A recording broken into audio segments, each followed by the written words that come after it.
Today we're going to cover another new archetype coming out from Paradox Rift, and that is going to be the Gholdengo EX archetype. So you can see from the graphic on the screen, Gholdengo does 50 damage for each energy that you discard when performing his attack, and it only costs 1 metal energy to do that attack. So that damage ramps up very quickly, and he has an ability that lets you draw 2 cards if he's in the active, or 1 card if he's on the bench. If you happen to have a reason to switch things around, you can get 2 card draws off of 2 different Gholdengos. So it has built-in consistency as well. But we do have some help to even further improve that consistency. But here's what we're looking at. Of course, before you can get Gholdengo, you have to have Gimmighoul. All of the versions that I'm running right now are the 50 HP. We're playing 4 of them. And the reason we're playing 4 of the 50 HP, I know that sounds very dangerous, but we're doing it because we really want that 1 retreat cost and the call for family attack. It's entirely possible for your opponent to snipe Gimmighoul down on the first turn of playing Lost Box, second turn if they're playing Chin Pao, that sort of deck. But having a 70 HP, which is the other option, doesn't actually affect that too much, and you're not going to leave these guys uninvolved. So it's not as big a concern as it could be, and the 2 retreat cost on the 70 HP one is a bit of an issue. Next, of course, we're playing 4 copies of Gholdengo EX. We want to have as many of these guys as we can. So we play 4 copies.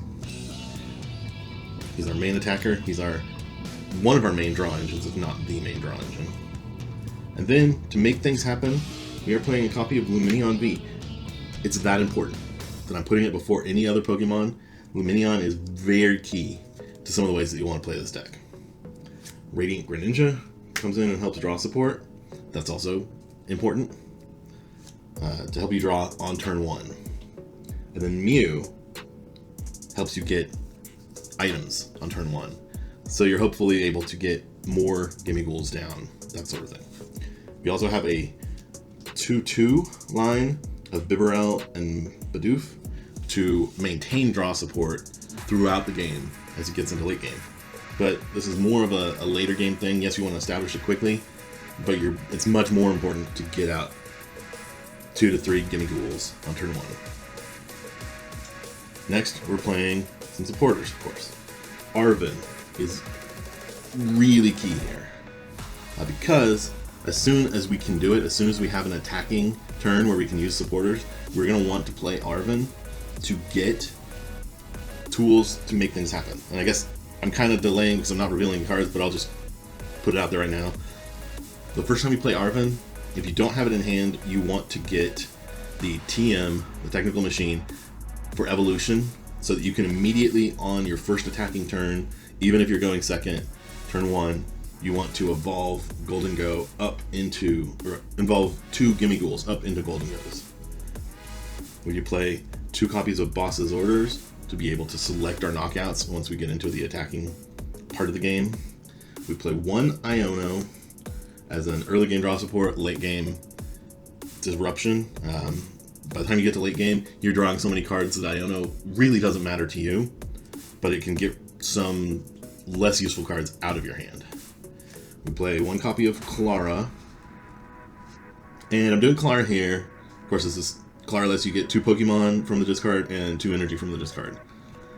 That's a pretty good mix, and I'm doing it with the Klara so that we can get back Gholdengos and Bibarel, Bidoof, Radiant Greninja. We'll talk about other options there, but that's the reasoning here. We play 1 copy of Worker. That's our first way to get out of Path, but it's not our only way. Then we'll get into items. So we play 4 Battle VIP so that we can get set up as quickly as possible. We play 4 copies of Ultra Ball for similar reasons.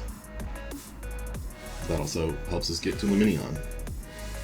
We play 2 copies of Fog Crystal. So Fog Crystal is here for 2 reasons. 1, yes, it lets us get Mew and Gimmighouls. It also becomes an extra way to get energy. And because we're playing Fog Crystal, we play some Psychic Energies. We're also playing 1 Nest Ball. Again, wanting a whole slew of ways to get Pokemon out. early on. Then we play 4 copies of Earthen Vessel, so we can discard a card, get 2 energies into hand. Really helps for our attack where we discard energy. We play 4 copies of Superior Energy Retrieval. Again, same sort of thing. We want to be able to get energies back into our hand turn after turn so that we can keep attacking. We play 1 switch and 1 escape rope, and you rarely draw into these. You usually are Arvening and getting them and one of the tools that I'll show you in a moment. We play 1 copy of Pal-Pat to get back whatever supporter happens to be the most impactful for us. We play 2 tools, the TM Evolution that I already mentioned, and of course a Forest Seal Stone for Lumineon V. Oftentimes you can play Lumineon, get Arven, get one of these 2 tools, get an item that matters, and you may end up Forest Seal Stoning for the Technical Machine after that. Or you may just get the Technical Machine in the first place. We played 2 Pokestop Stadiums. Those are nice to help turbo through the deck a little bit faster. And then we play Energy.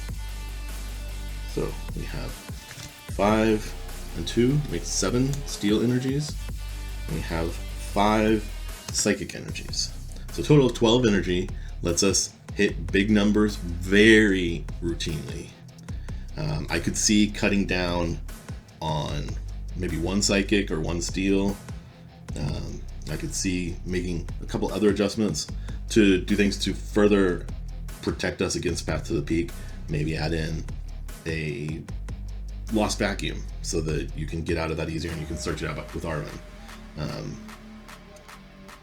I can see things like that, but until it becomes a problem in the games I'm testing, I'm not making that switch. Of course, we talked about the 70 HP Gimmighoul as being an option. I think the 2 retreat cost here and the fact that the other Gimmighoul does have Call for Family just makes it too good to go the other way. But that's an option if you're worried about getting knocked out too soon. If we can find 2 spots, we can play a single prize attacker that will tend to do well. Play Scyther and Scissor. Now you want to play the Scyther from 151 because he has free retreat. And then the Scizor comes from Obsidian Flames. He has a 1 energy attack, which is great, and it does 10 plus 50 more damage for each of your opponent's Pokemon that has abilities. So that will tend to be a pretty high number against a lot of decks in the meta. He'll easily be 1-hit KOing Chien-Pao and some of the decks that can hit big numbers that could theoretically threaten this archetype. And then we have 2 potential supporters that you could make room for if you're really looking to do so. One is Jacques, so that we can just get, if you're going first, going into turn 2, you can just get multiple evolutions out of your deck to speed up your evolution process, since you couldn't use the TM evolution to get that turn at the end of turn 1. And the other is a possible replacement for Klara in Tulip. So Tulip lets you put 4 in any combination of Psychic Pokemon and basic Psychic Energy from your discard into your hand.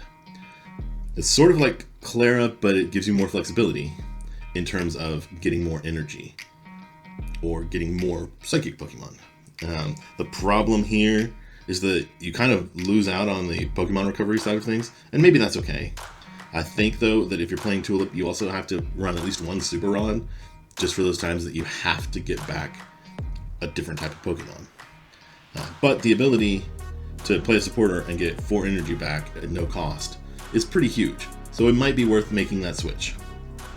Now, if you have any other suggestions or ideas that you've seen that you think would make this deck more powerful, I'd love to hear it. However, in my testing so far, this exact deck with none of these changes has been just tearing through basically everything I've tested against.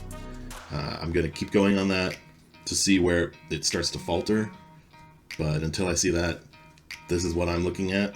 It feels very consistent. And with that, this has been Jeffrey, JGB146 Blake, and I thank you for checking out another video.